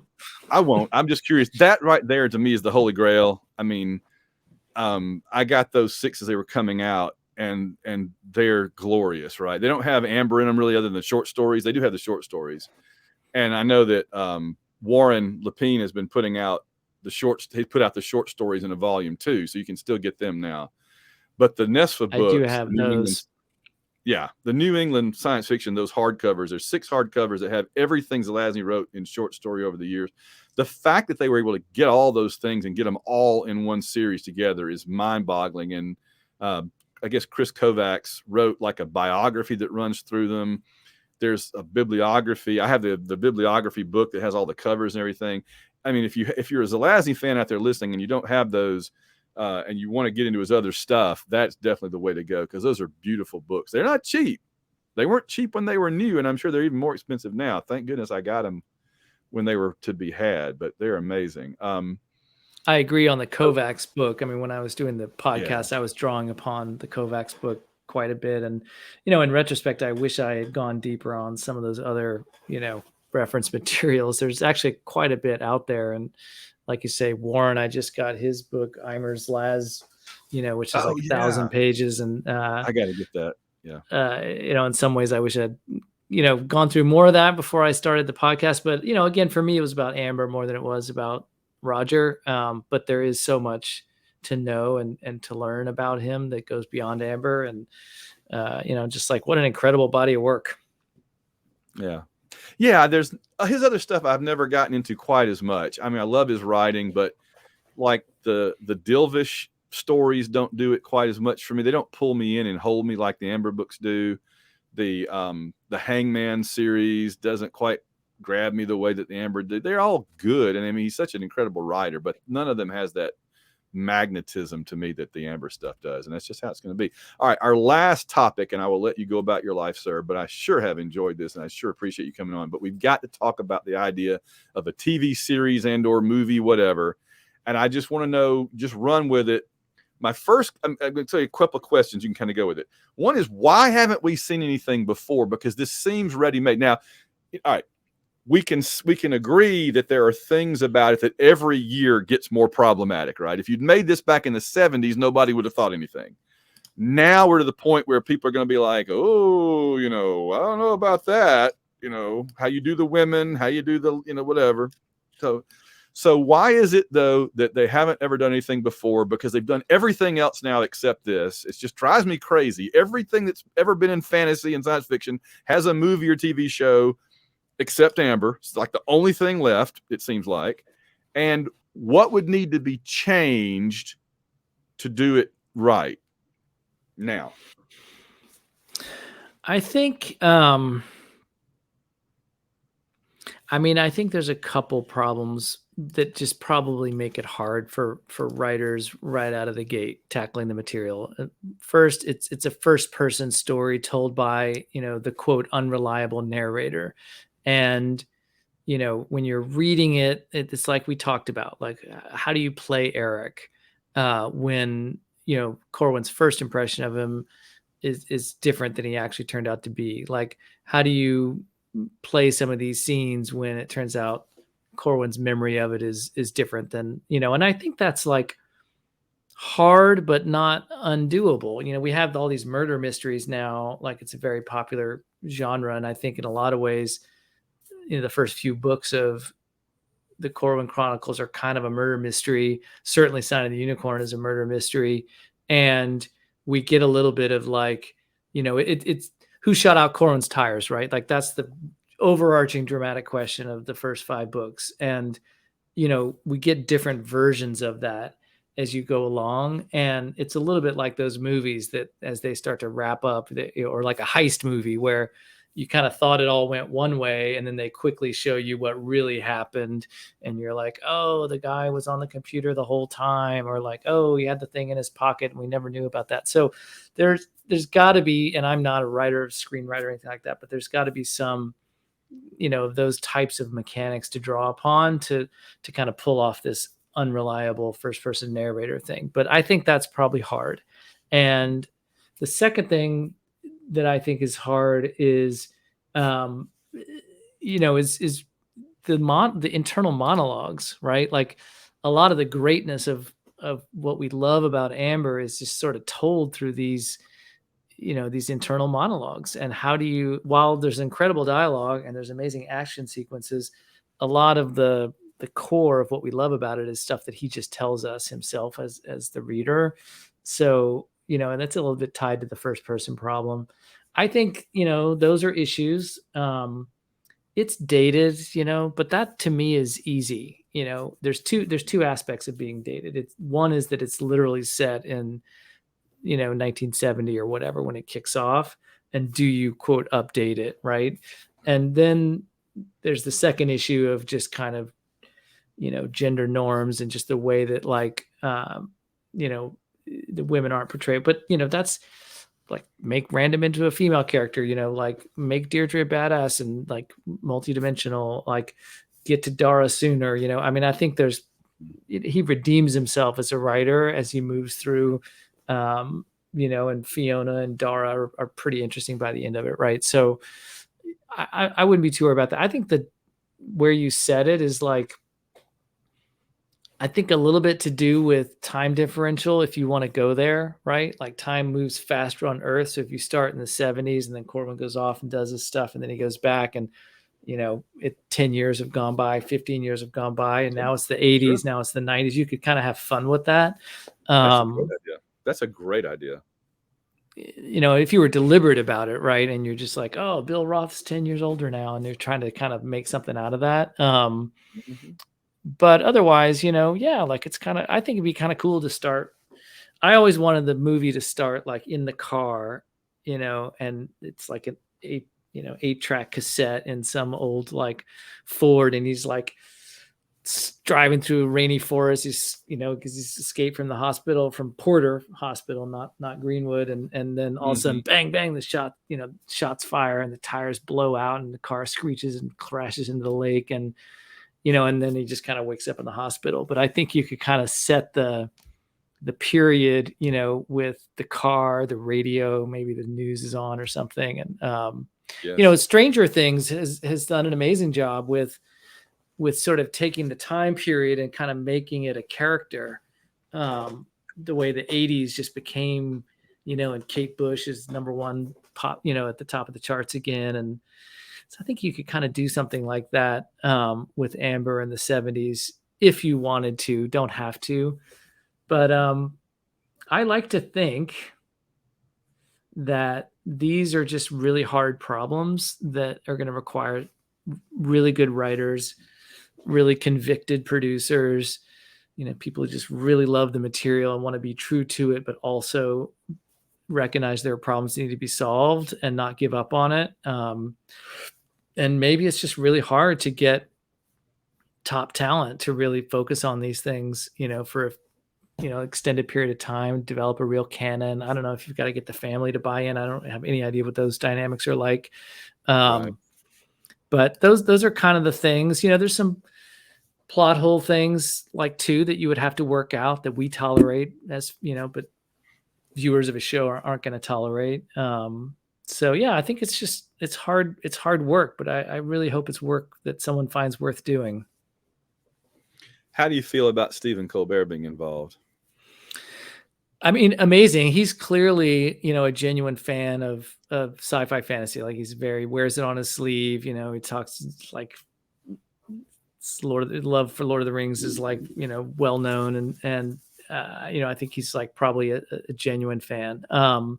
And he just brings star power to it, right? So it can only be good, because again, it's not really my business. I'm in the video game business, but it's all about talent. It's all about getting the best writers and the best producers and the best concept artists. And, the best in the business are in demand, and they're in demand on other projects. And so, that's going to be their trick, is raising enough money to get access to really good writers, producers, artists, musicians, everything. And so a guy like Colbert can be like, ooh, well, if he's sponsoring this, maybe I should take another look. But you're going to have to convince a lot of agents and a lot of people that this will be good for their careers. And, I think Hollywood's probably full of like, B writers, but true A plus writers, they're in high demand. They're being well paid by Disney to write for Marvel or whatever it is. And you're going to have to get those people to make this really fly. Yeah. If we could end up with something similar to the Netflix Sandman series, that to me would be the dream come true. They've done an amazing job with that. I think it could be bigger. I think it could be a little more mainstream than that, personally. I think it sits somewhere between that and kind of a superhero movie. You wouldn't want to go, obviously, tonally, you wouldn't want to go for superhero, but at the same time, like, they are kind of superheroes. Yeah. And, I found myself reading through the books, especially like Courts of Chaos, when they all come together at the end. It feels a little like a Marvel Endgame kind of moment, You mentioned that in your podcast. Yeah. And I was like, yes, it is. That's right. Yeah, it's so like cool, right? When they all come in and you're like, oh, you got Wakanda over there, and you got like, absolutely. Iron Man, Spider-Man there. And then, it's just like that image of like, oh, Blaze showed up with his guys, and Benedict's over there, but they are superheroes in a way, but they're human also. So I think shadow shifting, right? Like, that is very magical, and so there's a little bit of like Doctor Strange in there. I think we haven't really. Do you know that movie? What's the Christopher Nolan movie? Inception. To me, that was kind of one of the closest things to shadow shifting that I've seen in a movie. And like, it's a little bit more maybe sci-fi than this would be, but you've got to figure out how to do that in a way it's going to be expensive, but I think it's a little more. Yeah, I think it's a little more superhero, than it is like, sort of a gritty. I worry that there's a default to Game of Thrones, like, oh, it's just like Game of Thrones, siblings fighting over a vacant throne, and George R.R. Martin was influenced by Amber, and so that's what it is. And I just, in my mind's eye, it's not Amber is not like a castle and sort of a medieval thing, and it's not a Winterfell or even a King's Landing. That's just, to me, that's too realistic. This world it's a multiverse. It's a blend of sci-fi, fantasy, and it's magic, right? It's a lot of magic. Like, there's some magic in Game of Thrones, obviously, but this world is it's like this intersection of magic, sci-fi, fantasy, and it's we all kind of can see it in our head, but if you told us to draw it on a picture, we'd probably all have different versions of it. So I think it's going to be hard. There's a risk that it could be corny, if you like, it's going to take a really talented team to pull it off.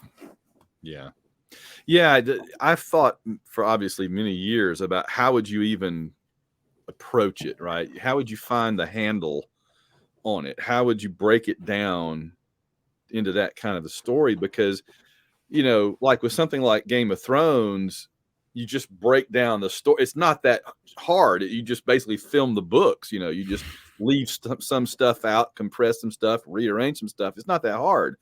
But with Amber, you have to restructure it.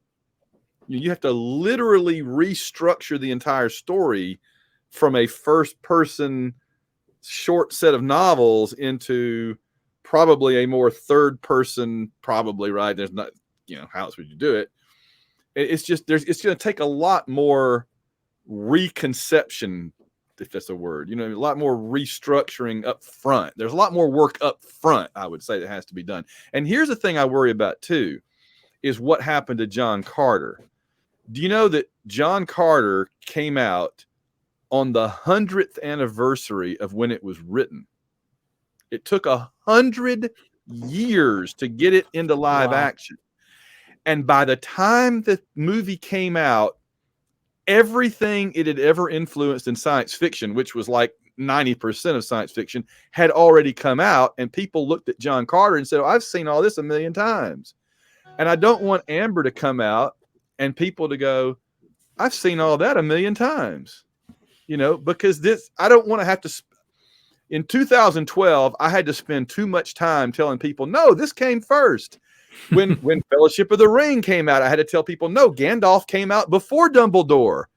Oh, Gandalf is just ripping off Dumbledore. And I'm like, pulling my hair out. I don't want to go through John Carter, Lord of the Rings, a third time where I'm having to say, no, Corwin goes back from before Game of Thrones, from before, whatever. So I really, hopefully they can not only do it well, but make it different enough that it doesn't have people saying, oh, this is ripping off stuff that came out after it. So yeah, I think the multiverse shadows, substance, the one true world, all other worlds are shadows. And, the members of the royal family have magical powers and magical blood, and they can shift shadow, and they can imagine whole worlds and then go to them. And they're not even sure if they're creating those worlds in their minds, that those worlds are there, right. And they've just found a way to get there. There's like a philosophy to all of it. And there's ultimately this bigger power, the bigger struggle between order and chaos that's playing out, kind of at a more sort of godlike plane of existence. And I think like that definitely separates it from Game of Thrones and, a lot of these other things. So I think you've got the warring siblings fighting for a vacant throne, which will feel to people like, oh, they just stole that. And we'll all go, no, George R.R. Martin, got it from him. But I think if they can mix in, the multiverse from what is typically kind of superhero movies now with that, and then still capture like the sense of humor and the character of Corwin, and he becomes a great hero everybody falls in love with, like the intersection of those things, I think would be unique. Yeah, I like to think so. And then, the characters change over time, and you don't always get that. We get that with like some, you get that with like Jaime Lannister or whatever, who I think Jaime Lannister, and again, I'm only like a show fan, so like don't throw me too much under the bus for that. But like I've always felt like Jaime Lannister was an Amber character, maybe more than any of them.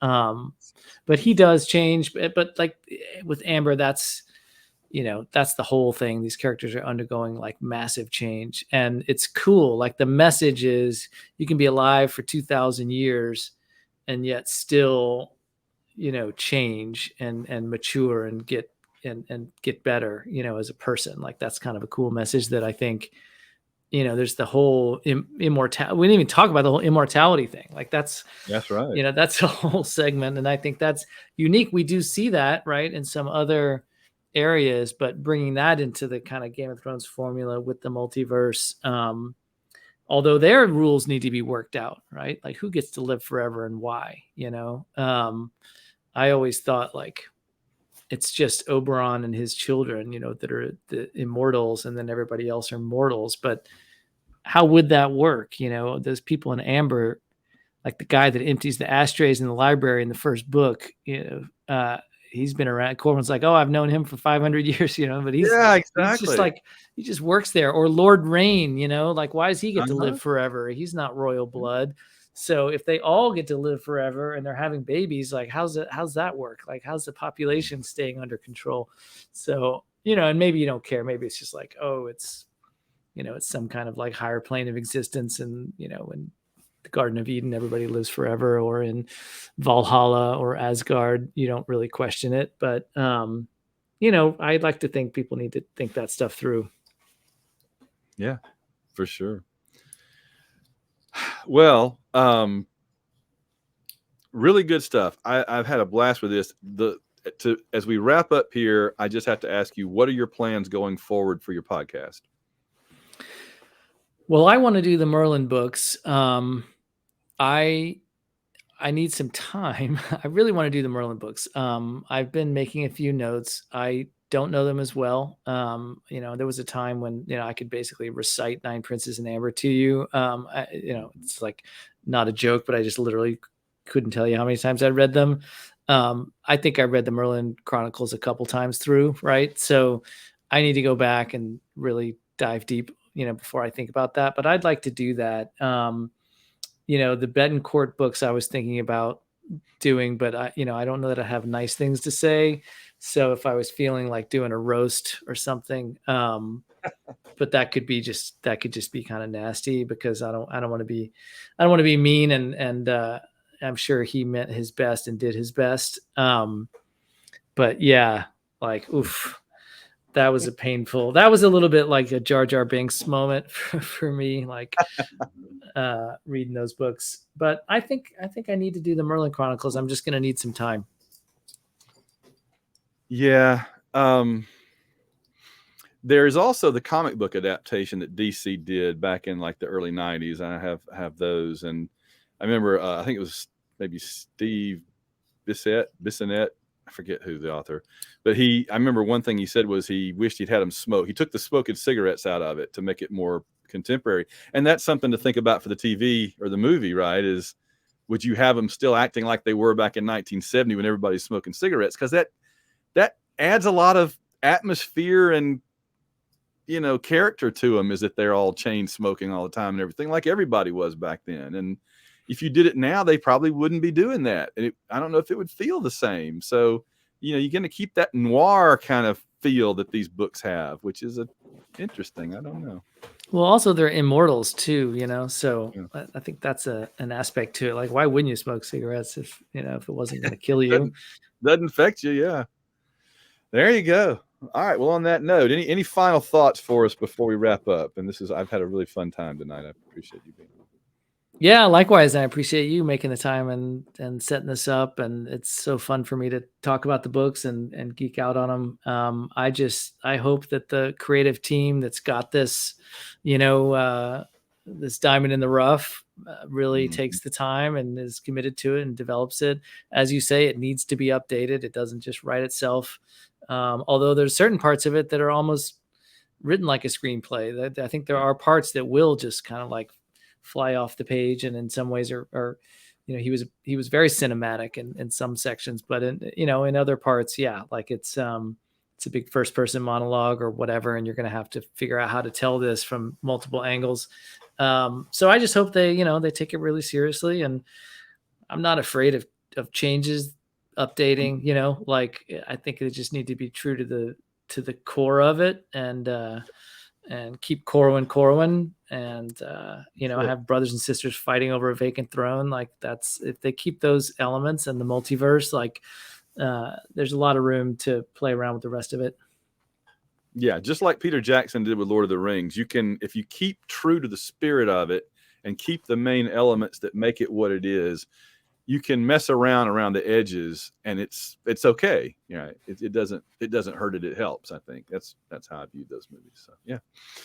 All right. Well, Jonathan, I'm looking forward to checking out your continuing episodes on your podcast when you're able to get back to it. I've really enjoyed them so far.